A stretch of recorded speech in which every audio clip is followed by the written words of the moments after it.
네, 안녕하세요. 예, 2부에서는 그 동의보감이 말하는 생명과 그 자연에 대해서 조금 더 이제 들어가서 설명을 하고, 그 다음에 이제 코로나 이후에 우리가 어떤 윤리적 비전을 가져야 되는지 그 말씀을 드리도록 하겠습니다. 동의보감의 의학적 비전은 양생이라고 하거든요. 그러면 이제 우리가 지금 현대 의료 체계 안에 있는데, 현대 의료 체계는 위생이에요. 그러니까 병으로부터 우리 몸과 생명을 지킨다. 그러면 이제 병이 생겼을 때에 그 이제 기능을 하게 되겠죠.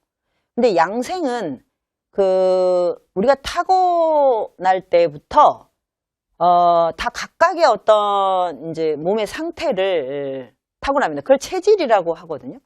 그런데 이제 각각 타고난 게 어떤 사람은 뭐 강하고 어떤 사람은 약하고 뭐 길고 짧고 뭐 두텁고 가볍고 이런 이제 차이들이 있잖아요. 그래서 이 각각 타고난 어떤 체질과 변이, 그거를 어떻게 잘 조절하면서 이제 삶을 이제 건강하게 이끌어 가는가, 이제 여기에 담겨 있어서 요거를 양생이라고 합니다. 그러니까 병이 지금 발현됐냐 안 됐냐, 그거 이전에, 병 이전의 단계, 그러니까 일상적으로 우리가 그 불편한 단계, 이런 거서부터 조절을 해야 된다. 이게 그 동의보감 편찬의 아주 중요한 그런 어떤 기준이었거든요. 그래서 그걸 이제 양생이라고 합니다. 그러면 이제 제가 의학 드라마 같은 걸 보면서 조금 불편한 게, 현대의학은 너무 그 난치병이나 불치병을 막 화려한 외과의로 고치는 이런 내용이 주를 이루고 있거든요. 그런데 대부분의 사람들은 만성적 질병에 시달립니다. 그러니까 일상적으로 그냥 몸이 좀 안 좋은 거예요. 그러면 이거를 어떻게 하는가? 그 뭐 예방의학이나 보건의학, 뭐 가정의학에 해당할 텐데, 이 부분에 대해서는 굉장히 어떤 활용할 수 있는 노하우가 되게 취약하거든요. 그냥 뭐 적당히 먹고 스트레스를 받지 마라, 이런 수준 정도인 거죠. 근데 동의보감은 아예 그 병이 일어나기 전 단계가 더 중요해요. 그러면 이 전 단계에서 병을 만들어내는 가장 중요한 거는 과로죠. 일단 필요한 거. 그러니까 생리적인 어떤 이 활동을 지나치게 한 거. 그래서 이거를 조절하는 거 하고, 그 다음에 심리적인 과잉과 억압. 심리적으로 너무 발산하는 것도 안 되고 억압되는 것도 역시나 이제 병을 만듭니다. 그래서 이 두 가지가 이제 핵심인데, 그거를 굉장히 정교하면서 근원적인 차원에서 설명을 하고 있어서 이걸 듣다 보면, 아, 우리 몸하고 우리 존재가 얼마나 자연과 이렇게 리듬을 타고 있는지, 그런 걸 이제 실감할 수 있게 되죠. 그래서 그 양생술로 이제 들어가면 우리 몸의 이제 생명의 베이스를 정기, 신, 이렇게 이제 다시 분화를 시키거든요. 우리 몸에 들어가면 어쨌든 유형의 그 장부들하고 결합을 하니까 좀 더 구체화되는 거죠. 정이라고 하는 건 그 진액이에요. 진액. 그러니까 우리는 진액이 있어야 돼요. 우리 몸의 뭐 80%가 액체라고 하죠. 피가 바로 그런 거고, 피를 만들어내는 그 이전에 현대의학으로는 호르몬 같은 거, 그리고 끈끈한 그런 액체들이 있어요. 그게 얼마나 끈끈하냐에 따라 몸을 잘 이렇게 그 접합을 시킵니다. 그러니까 우리가 뭐 풀이나 본드 같은 게 그런 건데 잘 붙잖아요. 그런 게 우리 몸에 있다는 거죠. 그래서 이 정이, 이 남성의 정액, 여성의 생리혈, 이거를 만드는 아주 핵심이기 때문에 이거는 뭐 생명을 만드는 아주 기본 요소죠. 그래서 이 정이라는 개념이 이제 첫 번째, 그러니까 가장 근원적인 진료인데, 요것을 이제 주관하는 장부는 신장이에요. 신장. 그래서 신장이 굉장히 중요한 장부입니다. 제 표현으로 하면 생명의 뭐 배후 조종? 우리가 심장이 중요한 건 잘 아는데 신장이 그 뒤에서 배후 조종을 한다. 이거는 이제 좀 잘 듣기 어려운 이야기일 겁니다. 동의보감을 배우면 그걸 바로 알 수가 있어요. 왜냐하면 이 신장에서 만들어내는 정이, 이 에센스가 이제 정액과 생리혈도 만들지만 그 뼈의 골수를 만들거든요. 그리고 이제 뼈의 구성 요소도 되고 그게 여기까지 이제 구성된 다음에 남는 그 골수로 치아나 이 뇌를 만든다고 하더라고요. 그러니까 이 뇌수도 사실은 신장의 정인 거예요, 정. 그래서 우리가 기억이 좀 깜빡깜빡한다. 또 뭐 이렇게 생각이 잘 안 난다. 그리고 논리적으로 이 말이 잘 구성이 안 된다. 그럴 때는 지금 신장의 진액이 좀 고갈된 겁니다. 예. 그런 식으로 이제 네트워킹이 돼 있는 거죠. 그래서 그리고 이제 장수의 가장 중요한 요소인 치아. 이 치아가 또 이 신장과 연결돼 있죠. 지금은 뭐 예전엔 노인들이 이제 치아 문제를 겪었는데 지금은 청년들이 정말 치과를 많이 가더군요. 예. 그러니까 이 이빨이나 잇몸이 굉장히 성근 거예요. 이 성글다는 것이 바로 진액이 부족한 거죠.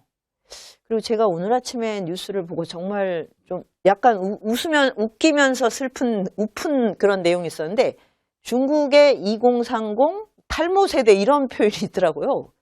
머리가 그렇게 빠진다는 거죠. 그래서 탈모와 관련된 그 상품들이 뭐 이제 어마어마한 규모의 그런 시장을 열었다. 이런 표현을 보고 참 이걸 웃어야 될지 울어야 될지. 그러니까 머리숱이나 머리의 뭐죠? 이게 탈색. 이것도 신장의 정과 연결돼 있습니다. 그러면 이 정은 당연히 가장 원초적인 어떤 그 생명 활동이니까 성욕과 관계되죠.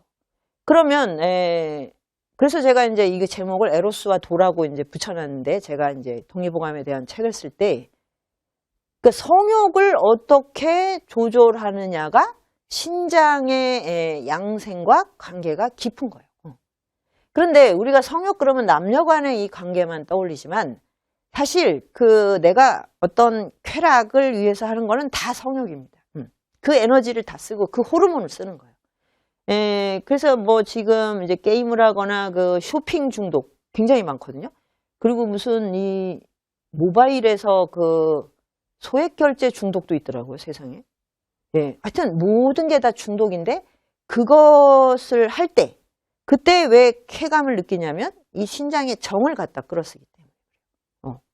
그러니까 이거는 정말 그냥 뭐 결혼을 안 하겠어, 연애를 안 하겠어 이렇게 한다고 해결되는 문제가 아닌 거죠. 그래서 저는 현대인들의 성이 왜 그러니까 우리가 이제 이렇게 법이나 제도적으로는 남녀가 평등하고 굉장히 자유롭게 사랑을 할 수 있는 시대가 됐는데 왜 이렇게 범죄가 많지? 중독이 많지? 그러니까 이게 극단적으로 그냥 성은 중독적으로 쓰는 게 일반화되고 그 다음에 거대한 어떤 판타지. 그러니까 멜로드라마를 보면 너무 어마어마한 판타지잖아요. 막 몇 생을 거쳐서 막 그냥 한 사람을 사랑하고 이런 가상의 판타지에 빠져 있어서 이게 둘 다 양극단이죠. 여기를 왔다 갔다 하면 사랑을 편안하게 나누는 일을 잘 못하게 됩니다. 근데 그게 신장의 그 생리적 활동과 관계가 있다. 이게 저는 너무 신기했어요. 또 동의보감을 배우면서. 그래서 신장에서 정이 아주 이 진액이 잘 생성이 돼서 우리 몸에 골고루 잘 이거를 이렇게 뿌려주면 그러면 우리가 생각도 굉장히 맑고 그 다음에 뭐 치아나 이 뼈도 튼튼해지고 그 다음에 무엇보다 사람들과의 관계를 굉장히 뭐라고 하죠? 정말 끈끈하게 할 수 있어. 끈끈하게. 말 자체가 진짜 끈끈한 겁니다. 그러니까 우리가 앞으로 그 코로나 이후에는 욕망과 거리 두기를 하면서 동시에 마음과 마음은 아주 긴밀하게 연결되어야 됩니다. 예. 그래서 이제 이 정이라는 게 굉장히 중요하다. 예. 이제 요 말씀을 드리고 싶고, 그 다음에 기는 이제 이 바깥에 있는 우주의 기하고 내 몸의 기가 계속 교체돼야죠. 이게 바로 호흡입니다. 호흡. 그러니까 아까 단전 호흡이 일부에서 그 신영장부도에 나오는 그 단전 호흡이 중요한 이유가 바로 계속 기를 교감해야 되는 것이죠. 그래서 이 기를 주관하는, 호흡을 주관하는 건 폐인데, 폐는 안팎이 계속 이렇게 소통을 해야 되니까 사회적 관계와 긴밀한 이제 역학적인 그 결합이 있죠. 그러니까 내가 타인들과 어떻게 관계 맺느냐, 여기에 따라 호흡의 질이 달라지는 거죠. 근데 사실 우리가 제일 호흡이 거칠어질 때가 분노할 때인데, 분노는 이렇게 내가 만나는 사람한테 분노하는 거예요. 대상이 있어야 돼요. 저 대상 때문에 내가 너무 괴로워. 이럴 때 화가 나는 거잖아요. 그러니까 이 사회적 관계에서 이게 원활하지 않으면 불통이 되고 당연히 호흡이 거칠어집니다. 그럴 때 이제 분노를 한 다음에 하는 행동에 아주 일반적인 게 술을 마시는 거죠. 근데 술은 불의 기운이거든요. 그래서 내가 지금 화가 났는데 술을 먹으면 불을 끼얹는 거예요. 몸의 상태로는. 그래서 몸속에 이제 막 불이 치성해요. 그럼 어떻게 될까요? 물을 말리겠죠. 물이 있어야 불을 끄니까. 그 물이 바로 신장의 정입니다. 진액이 고갈되는 거예요. 그러면 이제 뭐 혀도 마르고 그다음에 뭐 안구 건조증이 생기고 뭐 여러 가지 막 피부 트러블이 생기고, 예. 그렇게 해서 그런 상태가 되면 타자와 만나는 게 더 두렵고 더 싫어집니다. 그래서 점점 이제 타인과의 관계 맺는 것을 거부하게 되죠.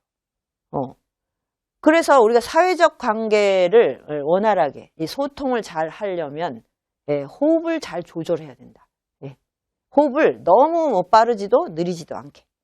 그래서 이제 정말 참을 수 없이 화가 났을 때는 9초를 딱 멈추라고 하더라고요. 참으라는 게 아니라 호흡을 9초간만 멈추면 된다. 그러면 뇌에서 화가 났다는 정보가 사라진대요. 신기하더라고요. 그러니까 9초 이상을 여기 머무르지 않는답니다. 그럼 그 다음에 이제 내가 이제 심호흡을 해서 9초를 참고 나면 그러면 이게 안정이 되죠. 그 다음에 이제 시비를 가리는 거죠. 그러면 이제 그 막 분노를 일으키는 막 뭐라고 하죠? 그 불나방이 막 불에 뛰어든 이런 상태는 막을 수가 있습니다. 예. 그러니까 이런 게 우리 생리 메커니즘 안에 있다는 거죠. 그럴 때 나는 이제 좀 더 많은 소통을 할 수 있는 그런 이제 존재가 되는 거죠. 그다음에 마지막으로 이제 신은 심장이 이제 저거를 주관하는데, 심장은 당연히 뭐 이제 우리의 생사를 결정하는 게 이제 심장에서 이제 피를 온몸에 보내야 되잖아요. 근데 이제 잘 생각을 해보면 심폐소생술이 왜 중요할까요? 이게 몇 분이라도 이게 피가 뇌에 공급이 안 되면 뇌가 그냥 무너지는 거잖아요. 그러니까 이게 심장 자체의 문제라기보다 심장과 우리의 이 사유 구조, 이거 정신 활동이 결합이 돼야만 우리는 살아갈 수 있어요. 그래서 뇌사라고 하면 뭐 다른 장부들이 움직여도 생명 활동을 할 수가 없죠. 그래서 우리가 그걸 굉장히 두려워하고, 현대인들이 특히 이제 두려워하는 게 한 10년 전만 해도 암을 제일 두려워했는데 최근에는 암보다 더 두려워하는 질환이 생겼죠. 알츠하이머나 치매입니다.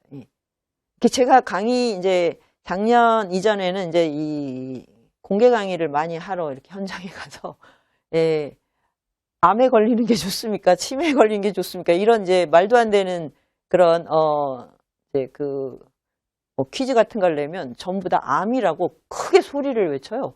전 깜짝 놀랐습니다. 예. 그게 뭐냐면 정신활동이 멈추면 존재가 무너지거든요. 그래서 심장에서 신을 주관한다. 신은 이게 정신활동이에요. 이 말이 굉장히 의미심장한 거죠. 진짜 우리가 인식을 하고 기억하고 정보를 조합하는 게 뇌에서 일어나는데 더 근원적인 차원의 어떤 기억, 무의식이라든가 뭐 영적인 차원의 어떤 본성 이런 것들은 심장에서 주관할 거다. 그래서 이 한의학에서는 심주설도 있고 뇌주설도 있는데 제가 보기에는 이 네트워크가 그거를 한다고 생각을 해요. 그리고 지금은 이제 현대의학도 우리 몸에 곳곳의 장부와 그 세포들이 다 어떤 기억과 정신활동으로 연결돼 있다고 봅니다. 그래서 영혼이 어디 따로 있는 게 아니라 그 세포 곳곳에 다 영혼이 있다. 이런 표현을 하는 의사분들도 많이 계세요. 그러니까 그러면 심장을 우리가 잘 건강하게 지킨다. 심장의 양생술은 뭘까요? 예. 정신적인 지도를 갖는 거예요. 그러니까 왜 심장이 막 뛰고 막 불안하다. 이것은 어떨 때 일어납니까? 불안하다. 예. 뭐가 두렵다. 지금 코로나 때문에 우리가 이 두려움과 불안의 정체에 대해서 굉장히 리얼하게 알게 됐습니다. 그것은 그 대상에 대해서 모를 때요. 그러니까 무지가 불안과 두려움을 낳습니다. 예.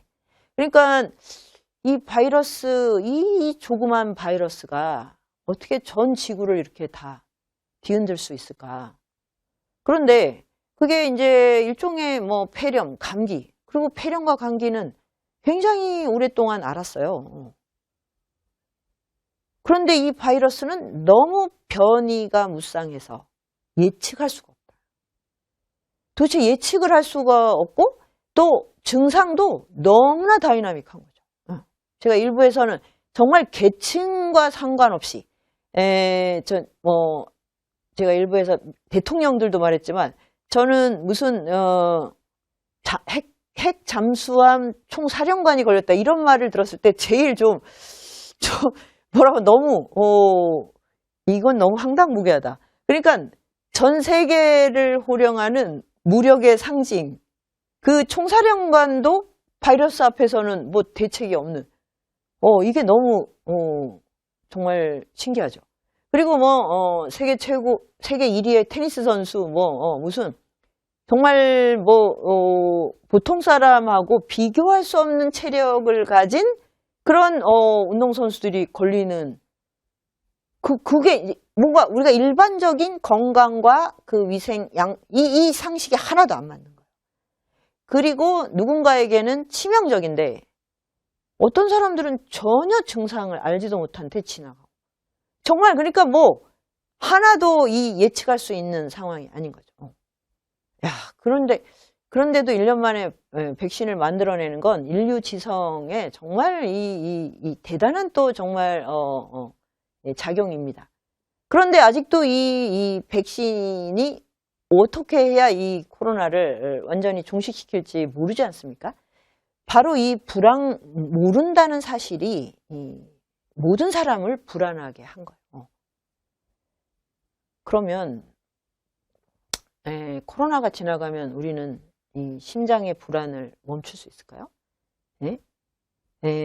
현대인은 얼마나 이 심장 질환을 많이 겪는지 불안이 영혼을 잠식한다 이런 말이 유행을 하기도 했거든요.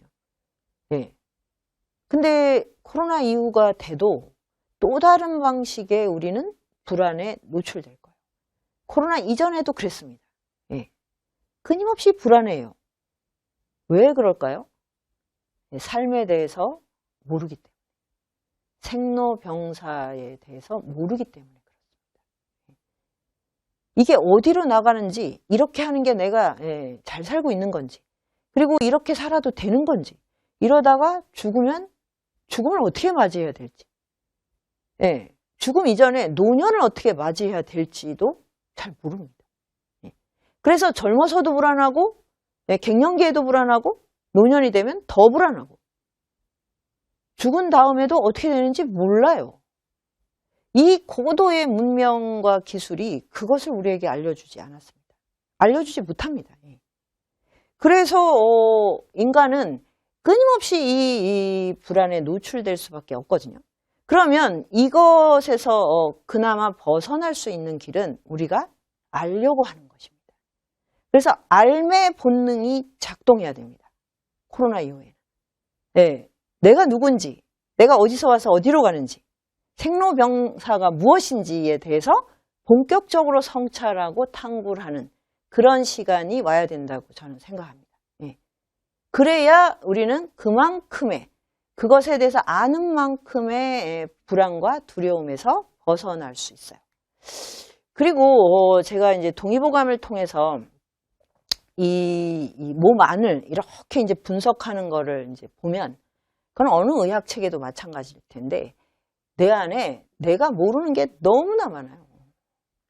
제가 제일 충격 중에 뭐냐면 꿈하고 소리였는데, 꿈이 어디 있다가 나타나지? 갑자기.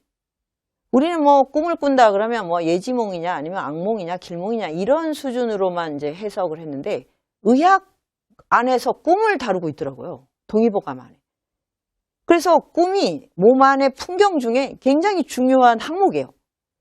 그럼 꿈이 우리 몸 안에 있단 말인가? 생리적 메커니즘 안에? 여기에 있든지 여기에 있든지. 그러면 이게 어떻게 해서 그 어떤 형상으로 발현되지? 그걸 이제 지금은 이제 심리학에서 정신분석학에서 이제 여러 가지로 뭐 이제 추론을 해서 치유와 연결을 시키는데, 동의보감은 우리 몸의 균형이 깨졌을 때 어떤 꿈을 꾼다는 거예요. 간이 안 좋으면 그것과 연관된 이미지들을 막 떠올리게 되고, 심장이 불안하면 막 그렇게 불과 관련된 이미지로 어떤 그 장면들이 떠오르게 되고, 그래서 꿈을 보고 지금 장부에 어디에 문제가 있다 이런 방식으로 해석을 하고 있더라고요. 이게 지금 뭐 얼마나 유효한지는 모르겠지만 이것 자체는 너무 중요한 인식론적인 어떤 새로움이었어요. 꿈이라는 것이 내가 컨트롤이 안 되는구나. 내가 꾸고 싶은 대로 꿀 수도 없고, 그 다음에 꿈꾸다가 여기서 멈춰 이렇게 할 수가 없어요.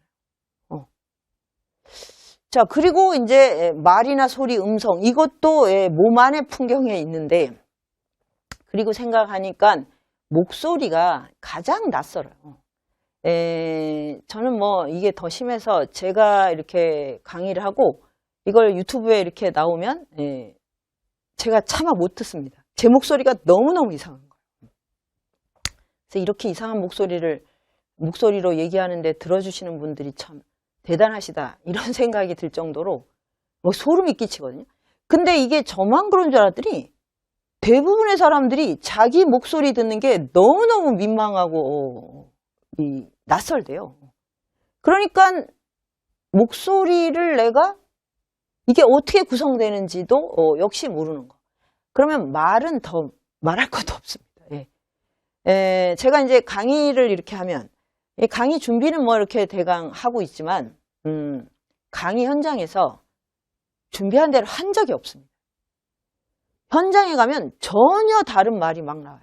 전혀 다른 에피소드가 떠오르고, 지금도 그러고 있는 중입니다, 사실은. 근데 이게 왜 그럴까 생각을 해보면, 우리가 당연히 이 현장이 바뀌면 기억도 재구성이 되고, 그 다음에 제 호흡이 바뀌어요. 여기에 습도나 온도, 그 다음에 여기에 공기의 흐름이 다르거든요. 다르니까 당연히 바뀌잖아요. 그러니까 말과 소리도 여기에 의해서 재조정이 돼버리는 거예요. 그러니까 와서 전혀 다른 엉뚱한 목소리로 말을 하다가 막 당황을 해서 그 다음에 이제 얘기를 어떻게 수습해야 될지 모르고 막 이런 상황을 늘 겪어서 거기에 대해서 이제 항상 이제 열등감을 갖고 있었는데, 이것도 많은 이제 강사들이 공통적으로 겪는 일이라고 해서 안심을 했고 그 원리를 이제 그 비밀을 이제 동의보감에서 알게 된 거죠. 그러니까 이제 나는 내가 모르고 있는 생명 현상들을 너무 많이 지금 겪고 있다. 그리고 이제 동의보감에서 이제 충이 나오는데 이거는 이제 지금 세균이나 뭐 이 바이러스하고는 좀 다른 개념. 굉장히 큰 벌레들도 나와요. 그래서 뭐 막 이 뇌에 가서 교란을 시키는 이런 이제 벌레도 나오고 뭐 오만 이제 벌레들이 나오는데 그러니까 예전에는 이 어떤 그 항생제나 그 위생을 하지 않은 채로 이제 음식을 많이 섭취하니까 당연히 뭐 엄청난 이제 자연 야생의 그런 그 벌레의 알들이 들어가겠죠. 그래서 몸 안에 이런 벌레들이 굉장히 많이 나옵니다. 일종의 이주민 같은 거죠. 그런데 지금 현대의학도 지금 뭐 제일 많이 제가 들은 게 대장균하고 대장의 미생물들. 그러니까 대장의 미생물들을 잘 먹여 살려야 그래야 이제 몸의 컨디션이 좋고 그다음에 머리가 맑아진다. 왜냐하면 대장은 이 뇌세포랑 비슷한 구조로 돼 있어서 신경세포가 그렇게 많다고 합니다. 그래서 대장암이나 대장염증은 일종의 아주 정신적 스트레스가 일으키는 경우가 많은 거죠. 그래서 이제 이 미생물을 잘 먹여 살리려면 야채, 채소를 많이 먹어야 돼요. 고기를 먹더라도 야채하고 항상 같이 먹고 이런 게 필요한 이유가 미생물들하고 우리가 분리될 수가 없습니다. 오히려 세균들이 없으면 면역력이 떨어집니다. 세균들이 자기들을 지키려고 우리 몸을 방어하는 이런 메커니즘이 또 있거든요. 그래서 이 벌레들하고도 우리가 공존을 해야 되는구나. 이제 이런 것을 또 알게 됐고 그 다음에 이제 이 몸 안의 풍경 중에 제일 마지막에 대변 소변이 나오거든요. 그래서 저것이 우리 몸 안에 있는 풍경인가 했는데 사실 우리가 살아있으면 호흡을 해야 될 뿐더러 몸 안에 대변 소변이 있어야 돼요. 대변 소변이 없다는 건 이미 생명활동이 끝난 거예요. 그러니까 우리는 끊임없이 이 대소변을 만들어내고 그것을 또 배설해야 됩니다. 그러니까 이것이 의미하는 것은 뭐냐면 우리는 늘 새로워지고 있어요. 매 순간 새로워지는데 그건 이제 너무 짧으니까 감지를 못한다고 치고 어제하고는 완전히 다른 몸입니다. 왜? 대소변이 배설되면서 이전의 몸의 구성과 달라졌어요. 그러면 한 달 전은 어떨까요? 1년 전. 그래서 제가 일부 처음에 말씀드렸듯이 1년 전이 너무 아득하다. 그렇게 대단한 일을 겪었는데도 시간이 막 한 10년 전쯤 겪은 일처럼 아슬아하다. 이런 느낌이 동시에 있는 거는 내 몸이 바뀌었기 때문이에요. 그러니까 어제의 나는 오늘의 나가 아닙니다. 그리고 이게 간세포는 제가 정확한 건 아니지만 7일인가 보름 만에 바뀐다 그러고 완전히 7년이 지나면 우리 몸의 모든 세포가 다 바뀐대요. 그래서 우리는 7년 전에 내가 아니에요. 그래서 유년기에 내가 어떤 사건을 겪었다. 이게 이 치유에 도움이 될지 모르지만 그때 그것 때문에 트라우마가 있다. 이런 분들한테 이제 저는 이 얘기를 들려드리고 싶은데 이건 어떤 과학자가 한 그 책에서 본 아주 감동적인 장면인데 당신은 분명히 그 사건을 겪었다. 하지만 그때 당신은 이미 이 세상에 없다. 전혀 다른 존재라. 우리. 그리고 제가 동의보감을 통해서 이 오운육기 같은 걸 배우다가 육식갑자를 배우고 그래서 사주명리학을 배워서 그거에 대한 이제 책도 쓰게 됐었는데 사주명리학적으로 보면 사람은 10년마다 대운이라는 게 바뀝니다. 그 역술원에 가서 뭐 대운이 바뀌었다 그러면 대운이 되게 특별하다고 생각하시는데 그게 아니라 모든 사람은 10년 주기로 바뀌어요. 근데 10년이 그게 어떤 사람은 뭐 3살 단위의 주기고 주기가 다릅니다. 7살 주기, 9살 주기 이렇게. 대운이 10년마다 바뀌고 또 5년마다 그 대운의 반절이 달라지기 때문에 5년이 지나면 이미 완전히 운의 흐름이 바뀝니다. 10년은 말할 것도 없어요. 그래서 우리는 계속 갱신되는 존재인 거예요. 뭐 컴퓨터만 리셋하고 리부트하는 게 아닙니다. 우리 존재가. 그래서 그런데 우리가 왜 이렇게 달라진다고 못 느끼는가? 기억과 욕망이 붙들고 있어서 그래요. 그래서 이것들과 결별을 해야 됩니다. 오늘은 완전히 다른 존재로서 살아가야 돼요. 어제의 욕망, 어제의 기억을 붙들려 있으면 내 몸과 마음은 이제 점점 더 멀어지게 되죠. 자, 아무튼 이래서 우리는 늘 이제 익숙한 것들과 결별할 준비를 해야죠. 지금 내가 좋은 것들이 내일, 그 다음에 다음 주, 내년이 되면 낡은 것이 된다는 거, 그거를 염두에 두셔야 돼요. 그러면 과도하게 집착하거나 중독되지 않습니다. 아무튼 이 정기신이 베이스다. 이것도 아주 중요한데 또 하나, 우리 몸 안에 내가 모르는 너무 낯선 타자들이 많다.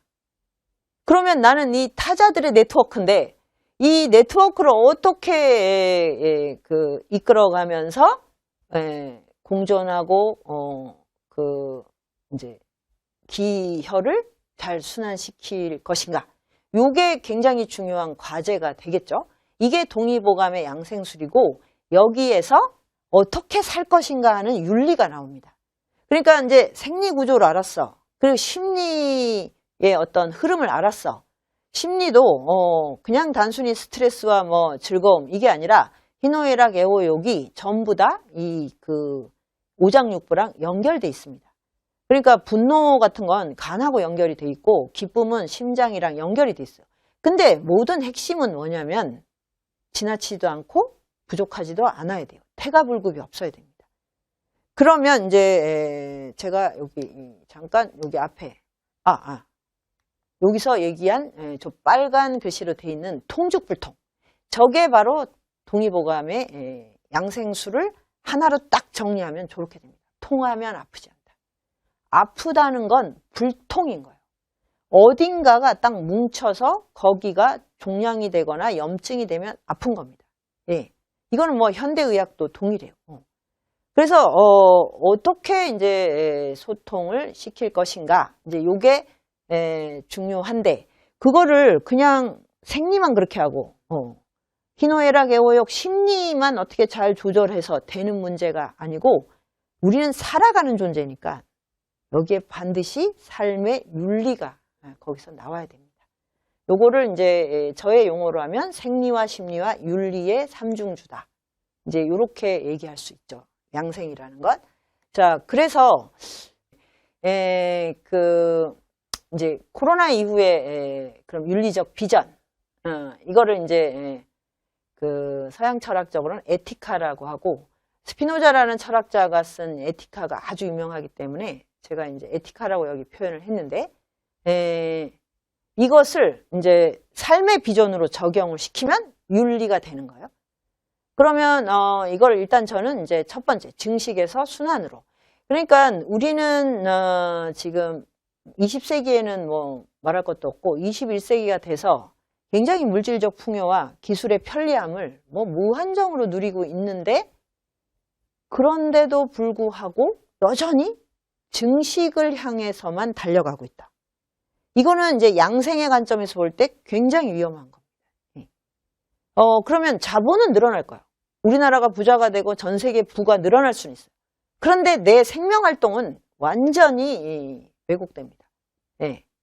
그 생명의 질은 너무너무 떨어지는 거죠. 그래서 삶의 비전을 순환으로 이동하자. 그러면 구체적으로 그걸 어떻게 하는 거냐? 그러니까 아까 이제 일부에서 제가 말씀드렸듯이 코로나가 우리에게 준 가장 큰 메시지 중에 하나가 홀로 존재하는 게 없다고 했잖아요. 모두가 다 연결되어 있다. 그걸 이렇게 절실하게 알려줬어요. 그러면은 그런데 왜 우리는 이렇게 개인, 나, 나의 소유, 자아, 여기에 갇혀서 살아려고 할까? 그러니까 이 마음에서 벗어나야 됩니다. 그런 나는 존재할 수가 없어요. 존재하지도 않고. 연결된 속에서만 내가 있습니다. 연결이 곧 나예요. 어떤 점에서. 네. 네. 그러니까 요게 이제 순환으로 가는 이제 첫 번째 지점이라 할 수 있고요. 그러면 또 이제 더 구체적으로 들어가서 우리는 왜 이렇게 자아에 견고하게 이렇게 부착이 돼서 이 내가 무엇과 연결되어 있는지를 왜 보려고 하지 않을까? 거기에 이제 제가 공부를 해본 바로는 핵가족이 있어요. 핵가족이라는 것이 내가 연결된 유일한 고리라고 생각하는 거예요. 그러니까 혈연은 예전에도 중요했는데 예전 이제 조선시대 혈연 개념은 되게 넓었죠. 뭐 부족 전체이기도 하고 마을 촌락 전체이기도 하니까. 근데 현대 도시는 특히 마을이고 뭐 광장이고 다 없고 그냥 딱 핵가족인데 핵가족은 너무 조금이에요. 일단 너무 숫자가 작아요. 3명 아니면 4명. 그래서 이거를 내가 삶의 전부라고, 관계의 전부라고 생각하면 삶은 이제 정말 힘들고 결국은 허무에 빠질 수밖에 없는 게 이게 3명, 4명이면 되게 견고할 것 같은데 아이들이 자라면 부모를 떠나야 됩니다. 그러면 부부도 함께 해야 될 일이 이제 별로 없어지면 관계가 느슨해져요. 그래서 그렇게 되면 결국은 다 개인으로 뿔뿔이 흩어지는 수밖에 없거든요. 근데 코로나가 왜 이렇게 힘들었을까요? 고립됐기 때문이잖아요. 방 안에서 나올 수가 없고 집에서 나올 수가 없고 가족이 전부라면 정말 이 코로나로 인해서 우리 가족 너무 그동안 못다한 얘기하고 정을 나누고 너무 행복했어야 됩니다.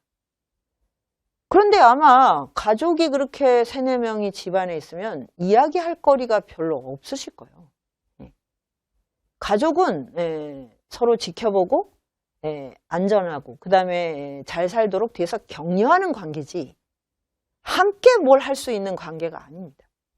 그러니까 가족끼리 같이 있는 시간이 길어질수록 점점 답답해요. 근데 밖에 나가는 건 너무 위험해.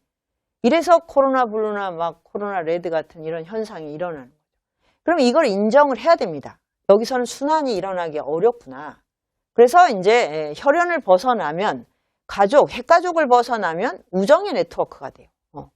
왜냐하면 핵가족은 부부가 사랑이라고 하는 관계로 맺어지고 여기서 결실로 자식이 태어나니까. 그러면 이제 우정이라고 하는 관계는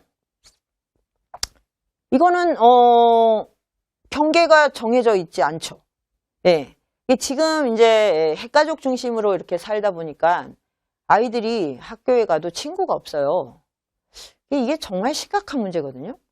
교육제도 이런 걸 떠나서 학교는 친구 만나러 가는 거고 지금 코로나 때문에 그 초등학생들이 개학을 못 해가지고 그 집에서 그냥 난생 처음 학교를 가야 되는데 집에서 1년 동안 이제 홈스쿨링을 하는 뭐 이런 정말 슬픈 일이죠. 그런데 그 아이들이 한결같이 말하는 건 다 똑같아요. 친구를 만나지 못해서 슬프다고. 그러니까 학교는 선생님을 만나고 친구를 만나는 곳이에요. 근데 당연히 우리 시대에 학교를 나와서 스승이 생기지 않죠. 대학을 갈 때 내가 내 인생의 멘토나 스승을 만나러 간다 이런 마음이 있습니까? 저는 못 봤거든요. 그런 대학생을. 그리고 내 인생을 함께 꾸려갈 친구, 우정의 네트워크를 만들겠어. 이런 생각을 하지도 못해요. 그래서 대학생들이 정말 참 우울합니다. 근데 명문대를 다니는 학생들이 어떤 점에서는 더 우울해요. 왜냐하면 그 명문대를 나오면 더더욱 그 남보다 더 높은 곳에 가야 된다는 이 중압감 때문에 근데 당장의 현실은 뭐 취업도 하기 어려운 시대잖아요. 이거를 언제까지 이렇게 반복할 건지 저는 정말 정말 답답합니다. 그래서 학교에 가서 친구를 만들어라. 이게 부모님이 이 아이한테 가장 중요하게 말해야 되는 거예요. 가정교육은 딴 게 없이 학교에 가서 친구들, 우정을 맺는 능력을 키우라. 그리고 그 학교에 친구가 좋으면 당연히 선생님하고도 끈끈한 유대를 맺게 됩니다. 그럼 인생이 달라져요. 그러면 학교는 어떻게 해서 이렇게 우정과 친구와 스승을 만나게 해주는가? 그거는 지성이 있기 때문입니다. 배움이 있기 때문에. 배움은 너무나 놀라운, 너무나 위대한 인간과 인간을 연결해주는 접착제예요. 정기신의 정에 해당한다고 할 수 있습니다. 배움이 있는 곳은 거기는 평화가 있고 그 어떤 윤리가 있어요. 근데 가족관계 안에 집착을 하고 자기에게 집착을 하면 이건 애착이 되고 나중에 이게 너무너무 괴롭습니다. 자의식이 많은 사람이 가장 괴로움이 커요. 남이 나를 어떻게 생각할지, 뭐 부모님의 욕심을 어떻게 채워줘야 되지. 그리고 조금 더 내가 남보다 떨어지면 안 된다고 생각하는 게 정말 그 온몸의 긴장을 야기해서 그거는 그 자체가 이미 병 상태입니다. 실제로. 이거를 타파해야 되고요. 그리고 앞으로 인류는 이제 4차 혁명이나 이제 또 그 기후 문제에 대응하려면 이제 정말 전면적으로 바꿔야 되잖아요. 그렇게 될 때 고도의 기술화가 이루어지면 노동보다는 배움 쪽으로 이동하게 돼 있어요. 이제 삶의 아주 기본은 노동이나 직업이 아니라 내가 평생 뭘 배울 것인가가 기본으로 돼 있고 일은 그때그때 적당히 하는 것으로 바뀌게 됩니다. 이 반대가 되는 거죠. 그리고 아까 제가 말씀드렸듯이 심장이 불안하다. 이 불안을 벗어나려면 배움밖에 없어요. 배우면 됩니다. 양생에는 이 공부가 아주 필수적인 겁니다. 뭐 어떤 좋은 약, 좋은 기공훈련, 이런 것이 아니라 이 존재와 세계에 대해서 끊임없이 배우게 만드는 게 양생술이에요. 그래서 그 지성이 아마 앞으로 그 모든 사람들의 기본적인 조건이 된다. 그러면 이제 친구와 스승을 만나는 그런 우정의 네트워크가 되겠죠. 그래야 우리가 비로소 증식, 소유에 대한 집착에서 좀 벗어나서 내가 어떻게 나를 얽어매고 있는 이런 구속에서 벗어날 것인가. 자유라는 그런 이제 새로운 지평을 만나게 됩니다. 우리는 인간이기 때문에 동물보다는 굉장히 많은 자유를 누리고 그런 능력이 있으니까 이 능력은 동물과 다른 능력은 딱 하나예요. 지성의 능력이에요. 왜냐하면 인간은 동물보다 힘이 세거나 빠르거나 뭐 이렇게 할 수가 없어요. 그런 거는 동물이 다 압도적으로 더 뛰어납니다. 오로지 지성이 있기 때문에 이제 지구의 주인 행세를 하는데 이 지성을 다시 그냥 증식과 애착으로 쓰게 되면 동물마도 못한 존재로 떨어지게 되겠죠. 그래서 이 지성을 어느 쪽으로 써야 되냐면 이 우리를 구속하고 있는 것에서 벗어나는 방향으로. 그게 자유의 새로운 공간이에요. 매일같이 자유의 새로운 공간을 열어야 됩니다. 그게 인간이 나아가야 할 바예요. 어제 내가 겪었던 그 부자유와 억압과 구속, 불편함, 그거를 오늘은 조금 더 자유롭고 편안하고 억압의 사슬을 푼 단 하나라도 그렇게 방향을 바꾸는 쪽으로 가야 되는 거죠. 그러니까 돈을 벌어야 돼, 돈이 있어야 돼, 이거 자체가 나쁜 게 아니고 이 돈을 벌어서 뭘 하고 싶은가가 중요한 거예요. 돈을 벌어서 내가 애착과 중독으로 가게 되면 나는 돈을 나를 노예화하는 데 쓴 거예요. 그 돈으로 나의 존재를 자유롭게 하는 대로 나아가게 해야 됩니다. 기술을 그렇게 써야 되고, 뭐 모든 어마어마한 산업 구조를 다 모든 인류가 자유롭고 평화를 누리는 쪽으로 방향을 바꿔야 되는 거죠.